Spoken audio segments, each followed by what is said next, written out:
Well. Every team but one is going to take that infamous trip fishing at some point during an NBA season or any sport, right? It's time for us. I'm not going to set off a teaser. I'm sure you've already seen a highlight or you've already got word of what happened a couple days ago.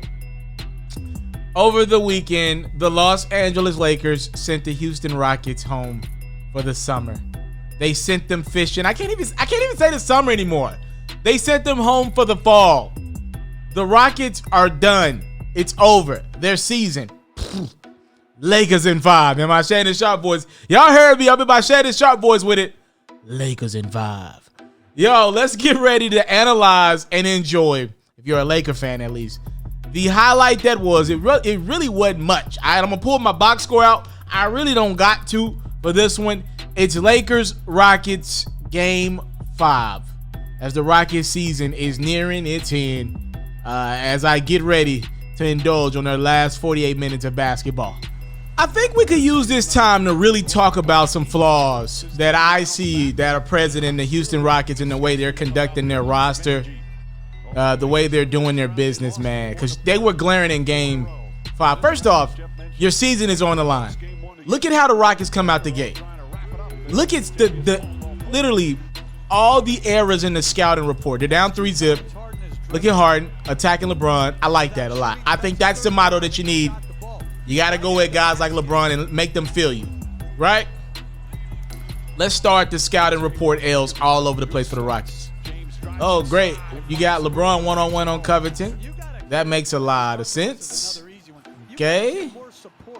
Let's go Green. Oh, wow. Give a shooter space. Eric Gordon knows better than that. He would relish for an opportunity to be that open his dang self. It's 11-2. What kind of mentality is Houston coming out? They're on the brink of elimination. Look at Braun right down the lane. That's very easy for a guy like that. Transition defense was terrible. As Westbrook helps to score. It's 13-2, 13-4 already. This is already ugly. We're only less than 4 minutes into this basketball game. LeBron is bulldozing his way down for another 2. You got Robert Covington on LeBron. That's an L. So Braun, we get this thing swung around to Markieff Morris, a corner shooter, an open shot. Why do the Rockets not have bigs in their rotation? As LeBron, the score is 23-7. I don't understand that. Like, even if they couldn't go out and get top of the line bigs, why do they not? Every rotation in the NBA, every other team in the league, you could get your hands on a 7-footer. There are 7-footers available. There are 6'10", 6'11 guys that are jobless. Why do the Rockets not have 6'10 and 6'11 guys on this roster? Is Tyson Chandler the only one? Why did he not get minutes in this series? As Kentavious Caldwell-Pope drills another. How come the Rockets can't put a big on the court? Just one big. Why won't Mike D'Antoni make an adjustment? Beautiful pass from Anthony Davis inside to Kentavious Caldwell-Pope, who's having a field day right now. Why can D'Antoni not adjust to the game that's being played? Another nice pass from AD. AD ain't even took a shot right now. It's 33-11, y'all. Anthony Davis has not taken a shot. The Lakers' second best player, and the Rockets are down 22 points. To me, and like Harden will make buckets like Harden had 30, right? But he's getting his buckets. They're down. These are meaningless baskets. You count to me how many meaningful baskets you see James Harden has in a basketball game. You're down 18. Westbrook, McLemore. See, that's a meaningful bucket. You give me a buzzer beater going into the second quarter so we can get a little momentum. And the Rockets did use that momentum. See, that's a meaningful bucket from James Harden. The lead is 10 right now. That's a meaningful basket. But how many of those do you see Harden have a game? As Westbrook drops. Like, I'd argue that Westbrook makes more meaningful buckets than Harden. Well, but Westbrook's a mess in his own right, though, with he's irresponsible. We'll talk about him more shortly as LeBron. Where's the defense from a former MVP? Big shot from Harden. That's a meaningful bucket. So we had 2 meaningful buckets for the former MVP, who thinks he should win the MVP every year, by the way. James Harden thinks he should win the MVP every year. Look at Harden. Turn it over. Caruso, look at this. Easy money from the Lakers, who are playing some of their best basketball of the season. I'm not going to say their best ball of the season, but it's close. They got the rookie in. He even getting off on Eric Gordon. You can go, anyone you can go. Look, Eric Gordon is one of the Rockets' better defenders, but if you got a guy that's taller than him, he can eat. You got Caruso putting Harden on the backboard. I don't even want to talk about that. That's ridiculous. Like, that's pathetic.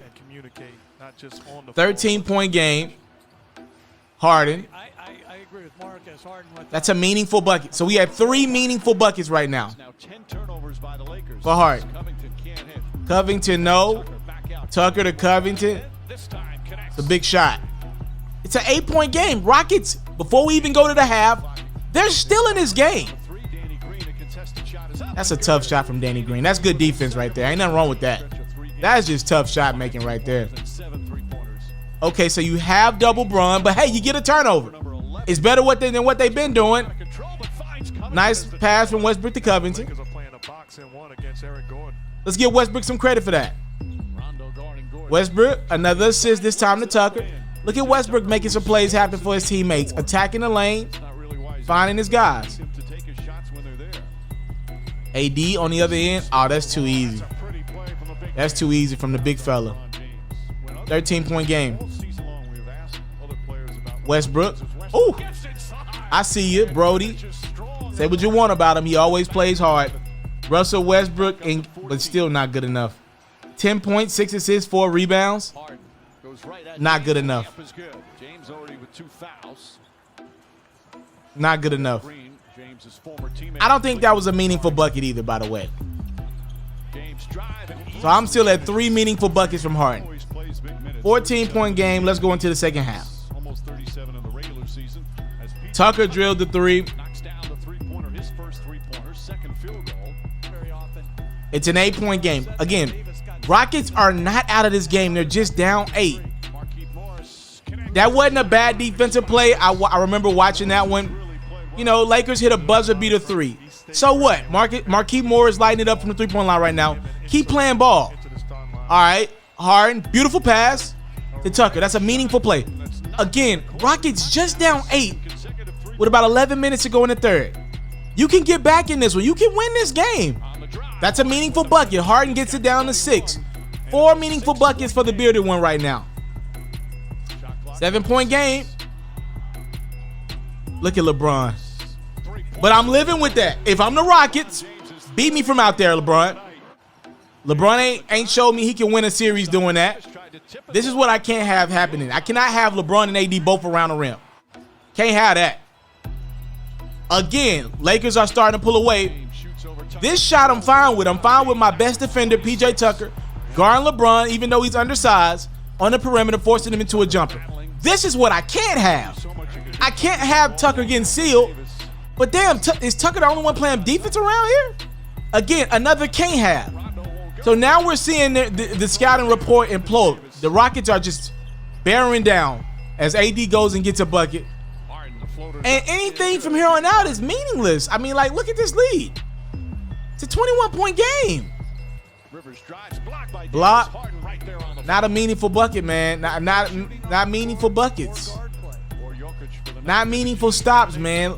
Harden, you're guarding Rondo. Bring double. Help your mans out. You're leaving your man on an island with 6'11" Anthony Davis. 6'11" Anthony Davis.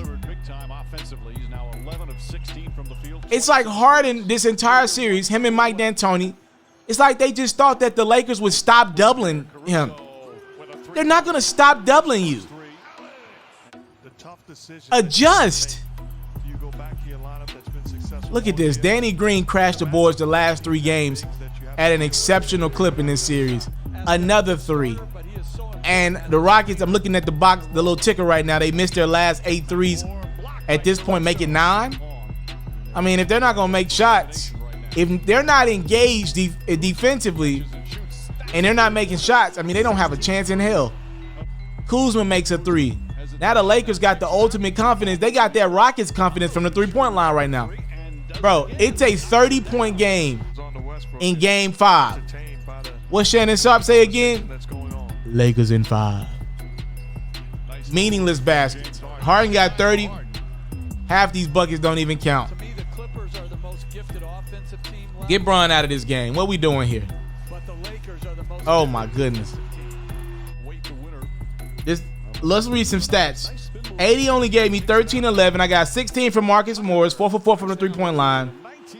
29 points, 11 rebounds, 7 assists for King James. Danny Green goes 14 points. More importantly, 4 of 6 from the three-point line. KCP had a big first half. He gave me 10. This is over, man. Western Conference Finals, me please. The Lakers, Kuzma 17 off the bench. Lakers head into the Western Conference Finals for the first time since 2010. That was the end of, to me, Kobe Prime, right? That was when the Lakers beat the Celtics in the finals that year. The Lakers are back where they expected to be when they signed LeBron James. And then they went out and traded for Anthony Davis. They're exactly where they're supposed to be at. Competing for a berth in the NBA Finals. That's where they thought they should be at. Lakers will now play the winner of the surprise of the second round of the playoffs thus far, which is this Nuggets-Clippers series that is going to a Game 7. I'm a little late shooting this. As I shoot this, the Nuggets and Clippers have already played on Sunday morning, and the Nuggets beat the Clippers. So, I mean, to each his own. If I'm a Laker fan, it's like, yo, I would have liked to know who I was playing before Tuesday, but it is what it is. Game 1 of the Western Conference Finals, no matter what, will be Friday night. And, the Lakers will be hosting, I guess, in quotation marks, as we all obviously know that we're in a bubble. You already know we got the Heat and the Celtics out east. It'll be the Lakers, and we'll see. Let's just talk about these matchups real quick, just for fun. If it's the Clippers, I'm giving the edge to the Clippers. Though I love my Lakers, I'm a realist. The Clippers have been waiting to play the Los Angeles Lakers since the day that they signed Kawhi Leonard and Paul George, or traded for and signed Kawhi and traded for Paul George, right? If it's the Nuggets, I like the Lakers. I'm going to go back into my Shannon Sharp voice one more time. Lakers in 5. So, I mean, I think it's a bad matchup for Jokic, what he's doing on the perimeter against the Clippers. Anthony Davis would love to live out on the perimeter and guard Jokic. So you can count that out. You stick LeBron on Jamal Murray for 4 games. Lakers in 5. In regards to the Rockets, we already know that Mike D'Antoni is out as head coach. That was announced already. Look, here's what we know. Kevin Durant, a guy who was a teammate of both Harden's and Westbrook's at the same time. Yo, people wonder why Kevin Durant's going bald. He had to play with Harden and Westbrook at the same time. All right? God bless that brother and his hairline. I'm looking at Harden and Westbrook, and I'm thinking these guys are just, honest to God truth. I hate to put it like this. This is the effects of your own karma. Harden, I don't think Harden has the biggest ego in the world. I do think I do believe he thinks he's the best player in the world, though he does not play defense at an elite level. I do think he doesn't see the error in his ways, right? But I think Harden, to me, there's still a little left in me that believes with the right man, if I know Harden's personality the way I believe I do, and I've never met James Harden, but I believe I got him figured out, there is a man out there that could coach James Harden. I believe that.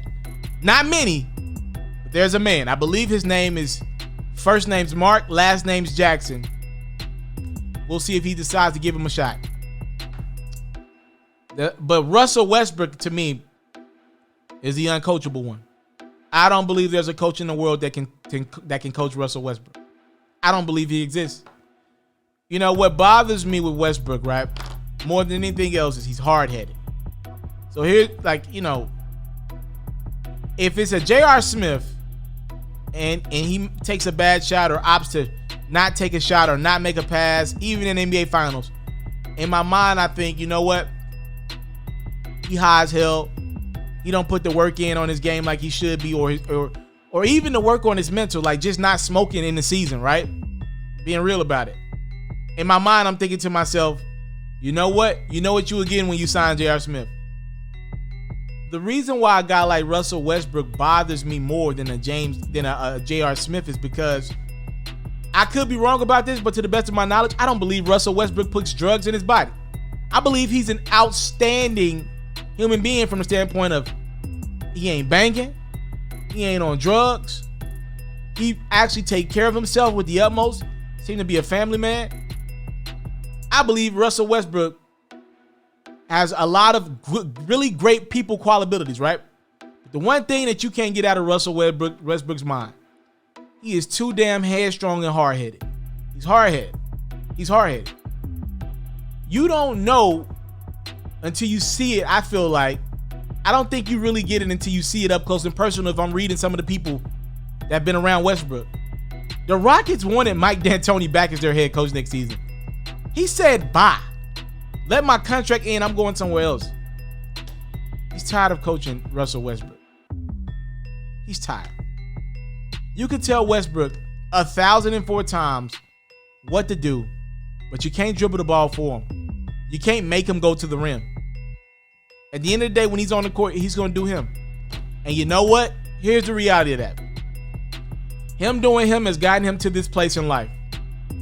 As a professional athlete, a soon-to-be Hall of Famer. When the day he retires, you might as well count 5 years right after the day because he'll be in the Hall of Fame as soon as it's over. The negative of being that headstrong is that you don't listen to anyone. Kevin Durant really left playing with Russell Westbrook. That really happened in our generation. Just left him. Bye. And told you on a burner Twitter account that he got tired of Westbrook. That is sad and childish to me that a man that talented, that great, is that hard-headed. Coaches are walking away from the opportunity to coach 2 first-ballot Hall of Famers in their prime. Do you understand what I'm telling you? Why is the Houston Rockets job not a top-tier coaching job in basketball right now? You want to know why?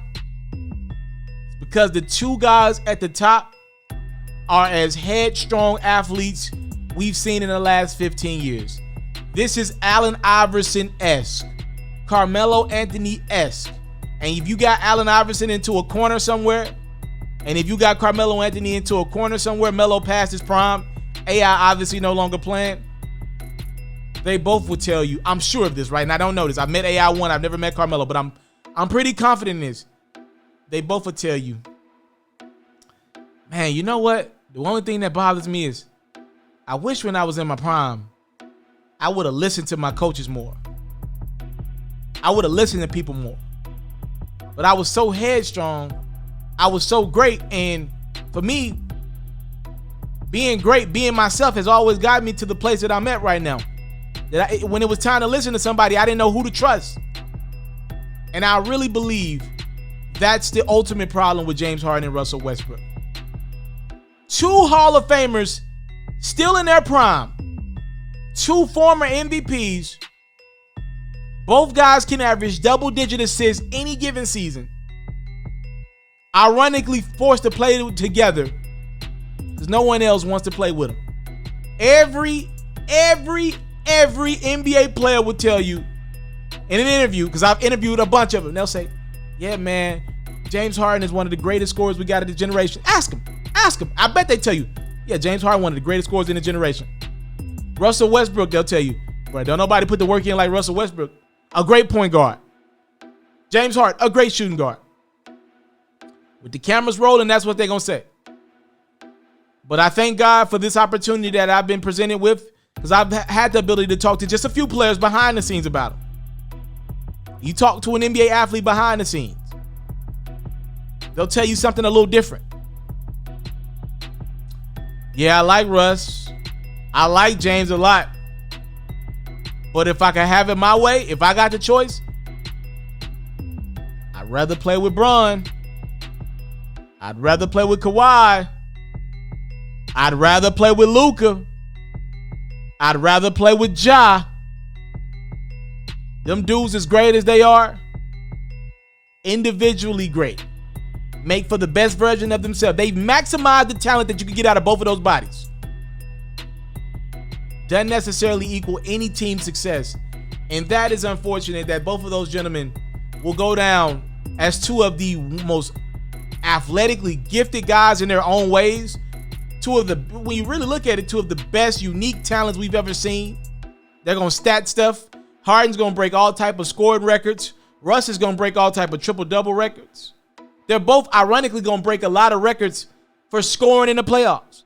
They're going to both have a lot of playoff wins at their disposal because they always can get you to the dance. Just can't get your fur in it. Goodbye to the Houston Rockets on, to me, another disappointing season in the playoffs for James Harden and Russell Westbrook. It ends in 5 as the Lakers move on to face the winner of the Clippers-Nuggets series. 119-96 is your final score.